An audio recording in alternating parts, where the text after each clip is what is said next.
શ્વેતા, અરે ભાભી, તમે કેમ છે તું? હું મજામાં છું. સાચું કહે છે ને? હા, ખોટું બોલવા જેવું કંઈ નથી.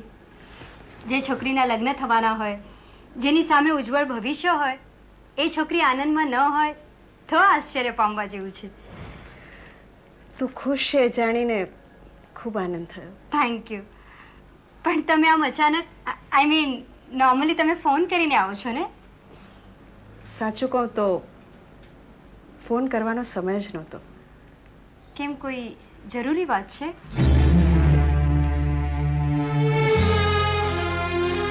શ્વેતા, આમ જોઈએ તો વાત જરૂરી પણ છે અને નથી પણ. હું કંઈ સમજી નથી.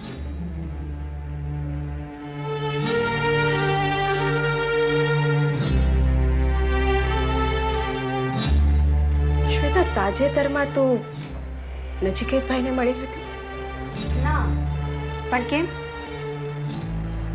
એટલે સગાઈનું નક્કી થયા બાદ તમે બંને મળ્યા જ નથી? ના, સાચે જ નહીં. તો ફોન પર તો વાત થઈ જશે. ના, ફોન પર પણ વાત નથી થઈ. કેમ તમે આમ પૂછો છો? શું થયું? કેમ તમે શાંત છો ભાભી?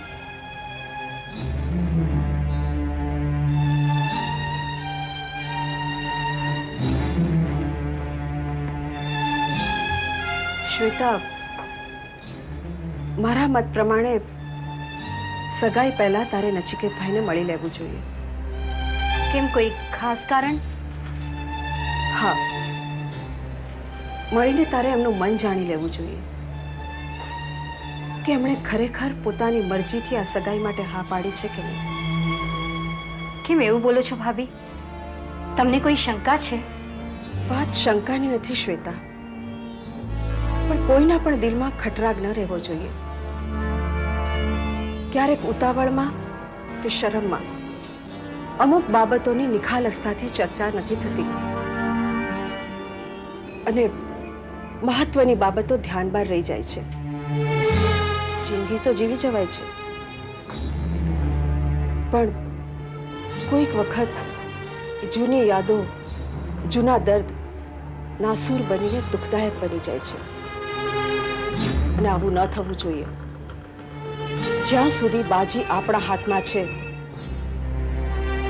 ત્યાં સુધી દરેક બાબતની ચોખવટ થઈ જાય એ જ દરેકના હિતમાં છે. ભાભી, તમે જે કહેવા માંગો છો એ હું સમજી ગઈ છું. શ્વેતા, જો તું ખરેખર સમજી ગઈ હોય તો તારે એના પર અમલ પણ કરવો જોઈએ. તારે શું કરવું જોઈએ એ મારે તને કહેવાની કે સમજાવવાની જરૂર નથી. શ્વેતા, નિર્ણય લેતી વખતે માણસે પોતાનું મનોબળ મજબૂત રાખવું જોઈએ, જેથી જિંદગીમાં ક્યારે પણ પસ્તાવાનો વારો ન આવે. ભાભી, તમે મારું ધ્યાન કઈ તરફ દોરવા માંગો છો એ હું જાણી ગઈ છું. મેં તમારી ને નચિકેતની વાતો સાંભળી છે. શ્વેતા,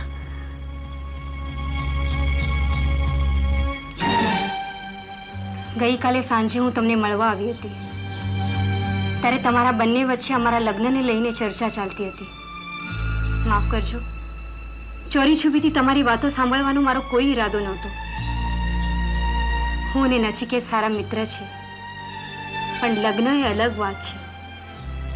મારી જિંદગીને દાવ પર લગાવતા પહેલા હું 1000 વાર વિચાર કરીશ.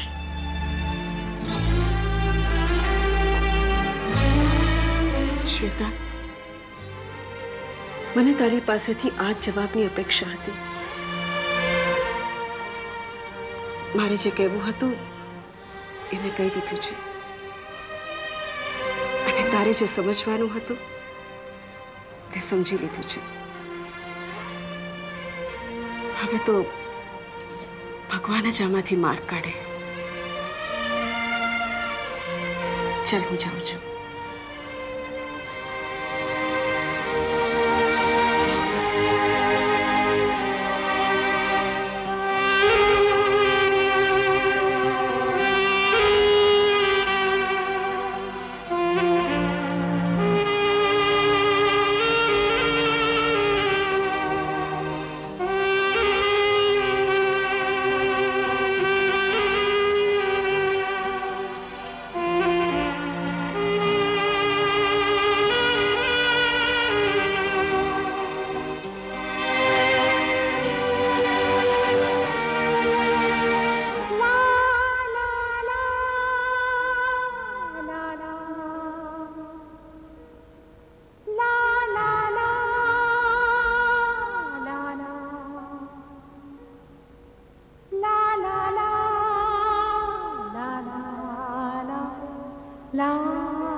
બેટા, તારી સાથે જે કંઈ પણ થયું છે એનું દુઃખ હું સમજી શકું છું.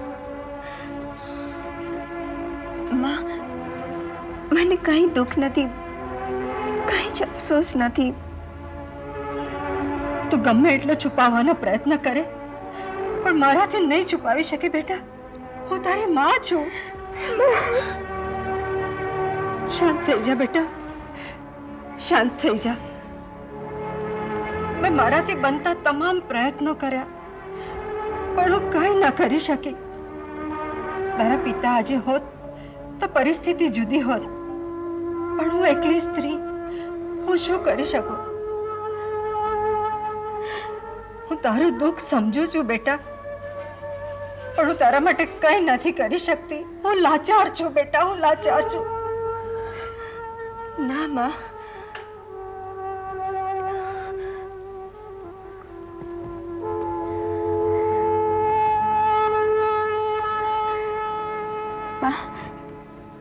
હું નથી ઈચ્છતી કે તું મારા કારણે લાચાર થાય.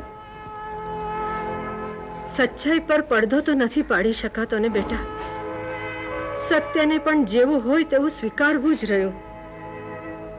હોય બેટા, આવું પણ બને. આ તો જિંદગી છે. જેવા જેવા રંગ એ બતાવે એ આપણે ચૂપચાપ જોયા કરવાના. અને બેટા, નચિકેત તારા નસીબમાં જ ન હોય તો એમાં થઈ પણ શું શકે? હા માં, નસીબના નિર્ણયનો હું પણ સ્વીકાર કરું છું.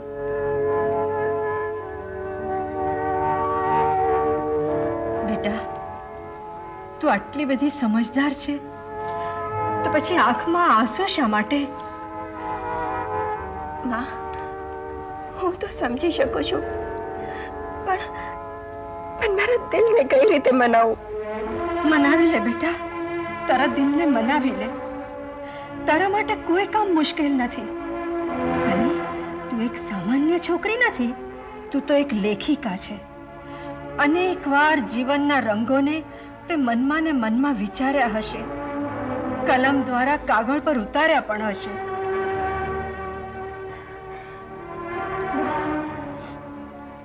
વિચારવું, લખવું એ અલગ વાત છે અને વાસ્તવિકતા અલગ વાત છે. માં, વાર્તા લખી શકાય છે, પણ વાર્તામાં જે લખ્યું હોય એ રીતે જીવી તો નથી શકાતું ને. હું ક્યાં સુધી મારા લેખનમાં વાસ્તવિકતાને છુપાવતી રહું? દુઃખ થતું હોય તો એને વારંવાર છલકાવા ન દે બેટા. દુઃખ તો મોસમના પહેલા વરસાદ જેવું છે, જે જિંદગીને નવનિર્માણ તરફ લઈ જાય છે. જોજે ને, તારું આ દુઃખ, તારું દર્દ તારી પાસે એવી એવી વાતો લખાવડાવશે કે જે વાંચીને બધા લોકો દુઃખમાંથી બહાર આવતા થઈ જશે. અરે, તું તો ભાવનાઓનો સ્રોત છે. તારે તો સમાજને નવી દિશા ચીંધવાની છે. તું હિંમત રાખ બેટા. તું જો દુઃખો સામે ઝૂકી જઈશ તો કેમ ચાલશે? અરે બેટા, તું તો સૈનિકનો સંતાન છે. તારી સમક્ષ જે પડકાર છે એનો સામનો કર. જોને, આ જિંદગી કેટલી સુંદર છે, કેટલી પ્યારી છે. એક દિવસ એવો આવશે કે જે આ બધા દુઃખોને ભૂલાવી દેશે. બેટા, જિંદગી સામે પ્રેમથી હાથ પ્રસાર અને જો જિંદગી તને શું શું આપે છે. બેટા, વીતી ગયું એને ભૂલી જા. જે સામે છે એનું સ્વાગત કર. નચિકેત તને ન મળી શક્યો તો શું થયું? તારા માટે છોકરાઓની ક્યાં કમી છે? મેં જેને પ્રેમ કર્યો હું એને જ ન મેળવી શકી. હવે મારા દિલમાં પ્રેમ જેવું કશું જ નથી.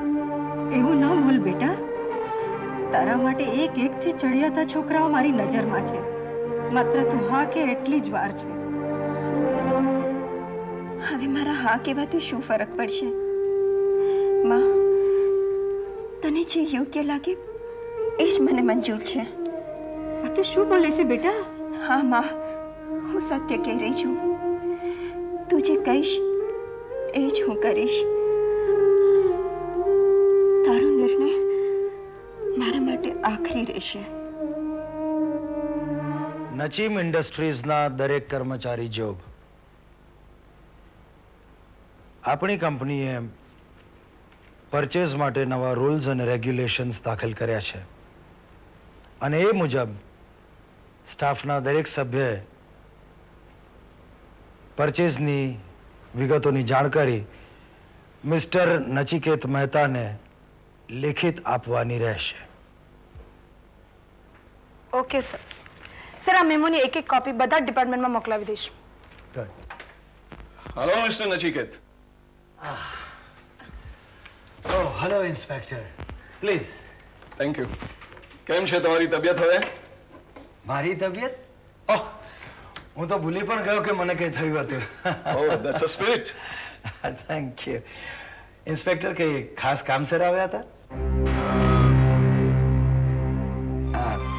વિપાશા, will you please excuse us?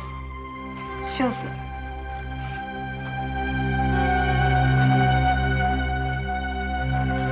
Mister Nachiket, મારા આવવાનું પ્રયોજન અહીંયા એ જ છે કે આટલા સમયગાળા દરમિયાન તમારી ઓફિસમાં કોઈ ખાસ એવી ઘટના બની હોય તો મારે એ વિશે જાણવું છે. કદાચ અમારી તપાસમાં અમને કામ લાગી જાય. વેલ, ખાસ કોઈ ઘટના તો મારી જાણમાં નથી કે મને યાદ પણ નથી. મિસ્ટર નચિકેત, તમારું એક ખૂબ જ જરૂરી ટેન્ડર રિજેક્ટ થયું છે. શું એક ખાસ ઘટના નથી?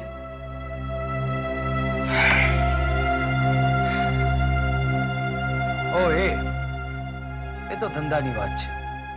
બિઝનેસમાં તો આવું બધું ચાલ્યા જ કરે ઇન્સ્પેક્ટર. Nothing serious. પણ અમે આ વાતમાં બેધ્યાન ન રહી શકીએ. અરે સાહેબ, કોને ખબર છે કે ક્યાંથી કઈ કડી મળી જાય અને અમે ક્યાંથી ક્યાં પહોંચી જઈએ. જુઓ ઇન્સ્પેક્ટર, એક પોલીસ અફસર તરીકે કદાચ તમારી વાત સાચી હશે, પણ એક બિઝનેસમેન તરીકે મને એવું નથી લાગતું કે મારા અકસ્માતને આ ટેન્ડરની વાત સાથે કોઈ સંબંધ છે. અકસ્માત સાથે નહીં, પરંતુ તમારા હિત શત્રુઓ સાથે તો સંબંધ છે જ. તમારા વિરોધીઓ તમારી આજુબાજુ જ છે અને તમારી વિરુદ્ધમાં ષડયંત્ર રચી રહ્યા છે. ષડયંત્ર? ભાઈ, જો એવું હોય તો એમના પર ધ્યાન આપવાની જવાબદારી તમારી છે, મારી નહીં. ઓફકોર્સ, મારી નજર બધા ઉપર છે. જો કે બહાર રહીને તમારા ઓફિસના સ્ટાફ ઉપર હું નજર ન રાખી શકું, એટલે આ બાજી તમારે સંભાળવાની છે. આ કેસ ઇન્ડસ્ટ્રીયલ સ્પાઇંગનો બનતો જાય છે અને મુશ્કેલી એ છે કે તમે તમારા દુશ્મનોથી અજાણ છો. હોઈ શકે, પણ ઇન્સ્પેક્ટર, મારી તકદીર મારી સાથે છે, માટે મારે કોઈથી ડરવાની જરૂર નથી. બાય ધ વે, રાયચુરાનું વર્તન હવે કેવું છે? હાલ તુરત તો ચૂપ છે. એને પગાર વધારો ન આપીને અમારે એના જે રિએક્શન જોવા હતા અમે જોઈ લીધા. એ નોકરી છોડીને ગયો નથી અને એટલા માટે જ મને એના પર જે શક હતો એ હવે મજબૂત થયો છે.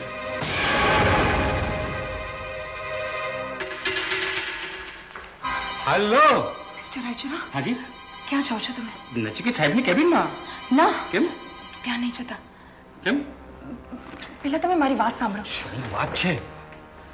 જે ઇન્સ્પેક્ટર તમારી તપાસ કરતો હતો ને, હા? એ અંદર નચિકેતભાઈની કેબિનમાં બેઠો છે. એ વળી પાછો એ ઇન્સ્પેક્ટર અહીંયા આવ્યો શું કામ? અંદર તમારી જ વાતો થાય છે. હા? હા, ઇન્સ્પેક્ટરનું કહેવું એમ છે કે ટેન્ડર ન મળવા પાછળ કોઈની ચાલ છે, અને જે વ્યક્તિની આ ચાલ છે એ વ્યક્તિ જલ્દી પકડાઈ જશે, અને એમને તમારા પર શક છે. સારું થયું વિપાશાબેન કે તમે મને સમયસર ચેતવી દીધો. અરે, ભગવાન તમારું ભલું કરે, પણ ભગવાન મારા પર મહેરબાની કરે.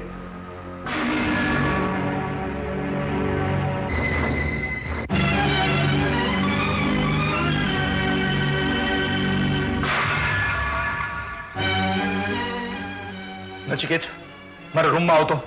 Yes, it's very urgent.